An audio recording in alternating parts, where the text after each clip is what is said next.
Bienvenue les Immorantiers dans cette Bienvenue à vous les Immorantiers. nouvelle vidéo. Aujourd'hui, on va voir ensemble comment gérer un local commercial, comment gérer un locataire qui ne peut pas payer pendant le Covid 2019, pendant la période de confinement.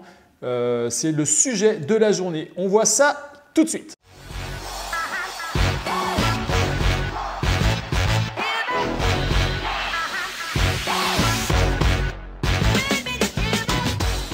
Yes. Attends, j'ai une oreille de Essayer bloquée. d'être anonyme, c'est mort. Ah, j'ai l'oreille de bloquée dedans. Je peux pas retirer le truc. Ok les amis, yes. Aujourd'hui, ce qu'on va voir, c'est pas du téléshopping. Attention, micro-ondes, plusieurs pouvez- fonctions, ouverture, fermeture de la porte. casque. Casque Ça, c'est aussi. très bien aussi en fonction de masque pendant le Covid. Julien ne sort qu'avec ça et je peux te dire que depuis qu'il sort avec ça, il fait fureur partout, Ouais, c'est ça. Puis alors, partout je où veux tu dire que passes. les épaules elles sont vraiment bien développées. Donc là, on est content, t'as vu ça? Bon, et ce qu'on va voir aujourd'hui, c'est comment gérer les locataires difficiles, enfin pas les locataires Non, difficiles, non, les non. locataires qui ont des difficultés sur les locaux commerciaux Pendant le Covid. pendant le Covid. Donc là, on est en période de déconfinement, mais C'est encore timide. Hein. les magasins rouvrent petit à petit, vous avez pu le voir, mais comment, si c'est votre cas aussi, ou si ce n'est pas votre cas en temps de crise, comment gérer ce type de problème qu'on peut avoir qui est encore une fois indépendant de notre volonté, mais qui nous impacte directement financièrement. Alors, le locataire, forcément, mi-mars, il nous contacte, il nous dit écoutez, là, les gars, ça va être compliqué pour vous payer parce que vous comprenez bien avec le Covid, là, je vais fermer et tout. Le mec a quand même des charges et tout, et on ne savait pas trop comment ça allait se comporter avec l'État, est-ce qu'il allait y avoir des aides et tout. Et on sait très bien que c'est toujours un peu plus difficile à la sortie de l'hiver, hein. Ça c'est clair, janvier, février pour le textile. Bon, alors là, c'est pour difficile, l'exemple, je précise un petit peu parce que les gens, nous, on sait que c'est difficile pour l'hiver parce que les gens ne connaissent pas cet investissement.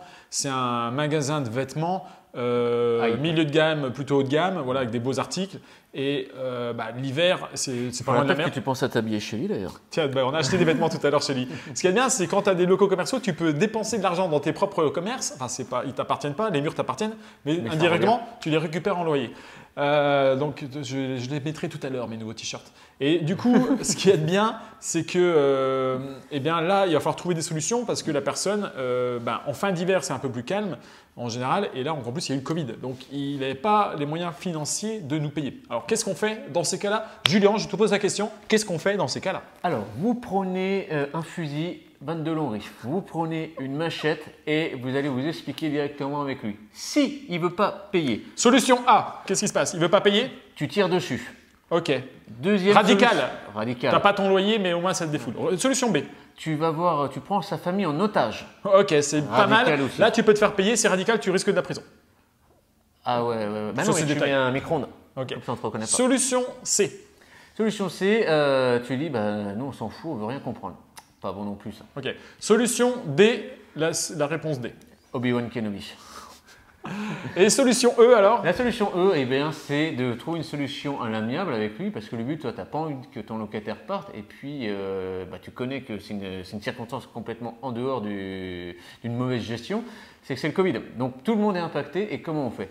Nous, on a opté pour la solution du report parce qu'on sait que c'est quand même difficile et ça va tirer la langue. Alors forcément, nous aussi, du coup, on a un manque à gagner et on a aussi un crédit en face. Donc nous aussi, on a installé le système de report des échéances pour aussi pas gréver dans notre trésorerie, même si on en a, là-dessus on est serein. Par contre, il faut quand même toujours avoir un coup d'avance. Donc on a demandé un report qui était plus long et le locataire, on lui donne un report. On lui laisse un report à l'heure actuelle de 3 mois. Pourquoi? Parce que… Mais attention, je précise, utilisez les bons mots, les amis. Un Report. report. Pas annulation, parce que ça change tout. Bien sûr, comme vous le comprenez, un report, on trouve c'est des annulé, facilités alors. de paiement. C'est Non, mais annulé, toi, il était prêt à dire annulation ce matin. J'ai pris une claque. Non, mais sérieusement, dites bien report, parce que toute la sémantique et le fait de bien parler, c'est très important. Parce que le report, bien sûr, on est là pour faire des facilités de paiement. Notre locataire, on veut qu'il soit bien. Il a des problèmes de trésorerie. On est là pour l'aider. Ceci dit, il a quand même touché des aides de l'État. Ça, c'est une petite astuce. Quand vous allez discuter avec lui, excuse-moi, je suis en train de parler. Nous, tu sais, en discutant avec lui, on a quand même posé la question inconsciemment, enfin indirectement. C'est bon, vous avez eu des aides de l'État, les 1 500 € par mois de ça? Oui, il les a eu. Donc avec les 1 500 € par mois, ça veut dire qu'il peut quand même nous payer notre loyer. Ça, c'est important. Et puis, on fait un report, on est là pour trouver des solutions. Des problèmes financiers, ça peut arriver à tout le monde. Si un jour vous faites un mauvais pas ou quelque chose, il faut être compréhensif. C'est pas pour ça qu'on veut pas se faire payer. Donc, on veut être payé, ça, on est strict là-dessus. Nous, on a un crédit sur l'immeuble, on veut avoir notre cash flow. C'est nous qui prenons le risque pour acheter les murs. On a un contrat, c'est tant de loyer, il doit nous payer. C'est clair et net. Par contre, ok, tu as des problèmes à l'instant T, on va s'arranger. On peut échelonner sur 3, 4 mois, je ne sais pas combien de temps ça va prendre, mais par contre, à la fin, on veut être payé. Ça, c'est sûr. Et on a un euro de secours, Julien, c'était ce que vous on a une euro de en train de secours dire. parce que justement, on avait mis une garantie de 3 mois de loyer d'avance. Donc ça, on les a déjà. Donc, Dans le bail. Dans le bail, bien sûr. On l'a structuré de cette manière-là. Si tu veux d'ailleurs aller plus loin sur ce sujet-là, je t'invite à rejoindre, si ça t'intéresse, bien sûr, le Cercle des Immortels, qui est un programme d'accompagnement où on donne vraiment toutes les astuces encore plus profondes et dans la gestion, comment ça se passe tous les jours en fait. Voilà. Pour vous prémunir de ce genre de… Là, on est serein. Il peut ne pas nous payer pendant 3 mois. On va donner les échéances. De toute façon, on s'en fout. C'est 1 000 € le loyer. Donc, quand on a signé le bail, il y a des clauses qu'il faut vraiment gérer. Il y a des choses qu'il faut absolument bien faire quand tu fais des locaux commerciaux et quand tu fais des locaux d'habitation pour être serein. Et là, on est, nous, hyper serein parce qu'on a mis les bonnes choses en place au bon moment et on a des coûts d'avance. Donc, même là, il ne nous a pas payé pendant 2 mois pour être en toute transparence, on est encore serein. Et là, maintenant, il vient de rouvrir, donc on sait qu'on n'aura jamais dépassé notre zone de confort. En fait, ça, c'est hyper important. Et voilà, toujours être vigilant. Et puis, par contre, si après, ça commence plus à payer, là, on va poser d'autres questions et d'autres jalons. Donc ça, on verra après, peut-être dans une future vidéo, vous dire annoncer la suite, comment ça se passe. Mais voilà, déjà, toujours privilégier le dialogue, surtout avec quelqu'un qui est de bonne foi, qui a toujours quand même payé correctement, et puis que surtout qu'on a envie qu'il s'en sorte aussi. Tu vois, parce que s'il s'en sort, nous, on ne travaille pas derrière à rechercher un autre locataire. Mais de toute façon, c'est clair, c'est gagnant-gagnant. Les locataires, on n'est pas là pour être les mauvais propriétaires. Les locataires ne sont pas les mauvais locataires. C'est gagnant-gagnant. On leur rend un service et ils nous payent en contrepartie. Si on leur donne un service de merde, tu vas avoir des problèmes. Donc, encore une fois, c'est comme le business, c'est gagnant-gagnant. Si tu prends soin, que tu délivres bien à ton client ce que tu lui promets, tu promets un bel appartement ou un beau local commercial et qu'il n'aura pas de problème, ou en tout cas, le jour où il a des problèmes, tu les solutionnes en temps et en heure et tu donnes vraiment toute ton énergie, toutes tes capacités pour résoudre le problème, c'est-à-dire que tu es de bonne foi. Le locataire, lui, en contrepartie, doit pouvoir gérer et payer son loyer en temps et en heure. Et si ce n'est pas en temps et en heure, on s'arrange, on est là pour faire un plan de financement et échelonner. D'ailleurs, on vous tiendra au courant dans d'autres vidéos pour savoir si ça n'a pas fonctionné, le fin mot de l'histoire. J'espère réellement du fond du cœur que ça ne va pas mettre en grande difficulté financière par rapport à son business, mais ça, c'est indépendant de notre volonté. Nous, on est là pour louer les murs. Si le fonds de commerce coule, on a notre marge de sécurité parce qu'on a appliqué les bonnes techniques. Et ceci dit, après ça sera un autre locataire. Et on ne va pas se mettre en péril parce que quelqu'un est en péril. Ça, il faut quand même le savoir aussi. Non, chacun ses risques. Lui, il a son business, c'est son risque. On n'a pas d'intéressement sur le magasin de fringues, clairement. Par contre, nous, on a un loyer. Donc, s'il fait faillite, il fait faillite. C'est la loi du business. Franchement, je ne souhaite pas. Je trouve qu'en plus, il fait du bon boulot. Mais si ça arrive, ça arrive. Ce n'est pas nous qui devons en subir les conséquences financières. Nous, on a pris nos dispositions, nos garanties. Si un jour ça ne va pas, on repartira avec un nouveau locataire. Voilà. Donc,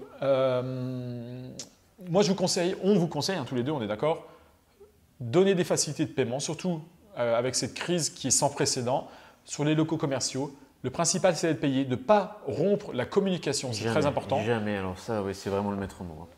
Par contre, il faut que les deux parties soient de bonne volonté. Si vous avez un locataire qui essaie de vous la faire à l'envers, ne vous laissez pas marcher ne vous laissez pas marcher sur les pieds. Il y a une phrase d'Elon Musk qu'on adore, c'est quoi ? Toi, il a essayé de me la mettre bien profond et c'était pas très agréable. C'est quand il voulait acheter des satellites aux Russes avant de développer SpaceX. Et il a apparemment eu une embrouille. Il a dit ils ont essayé de me la mettre bien profond et ça, c'est pas très très agréable. Oui, ça, c'était une phrase off. Mais bon, ça maintenant, elle est balancée. Ça marche. Allez. Voilà. Dernier petit mot. Si vous voulez aller plus loin avec nous, on vous met les 30 minutes d'appel stratégique en dessous. C'est soit avec nous, soit avec quelqu'un de notre équipe en fonction de notre disponibilité. C'est un bilan pour savoir où tu en es dans l'investissement immobilier, où tu veux aller. Je vais montrer une évolution vers le haut et comment on peut te faire exploser pour atteindre tes objectifs. Et puis également le cercle Zimmer-Rentier, comme on a parlé tout à l'heure, Julien, où là on a mis tous nos cerveaux, tous les outils qu'on utilise pour avoir acheté des dizaines d'appartements et devenir libre financièrement, les amis. C'est ça. Donc si tu as kiffé cette vidéo, tu mets un petit pouce bleu parce que ça nous montrera que ce qu'on fait c'est cool et que ça te permet toi d'avancer, d'apprendre des choses.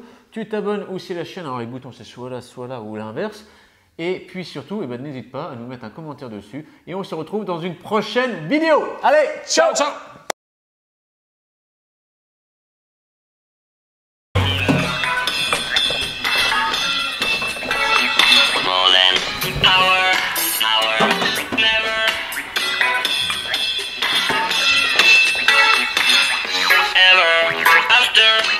Ouais, c'est bon, stop. Ouais.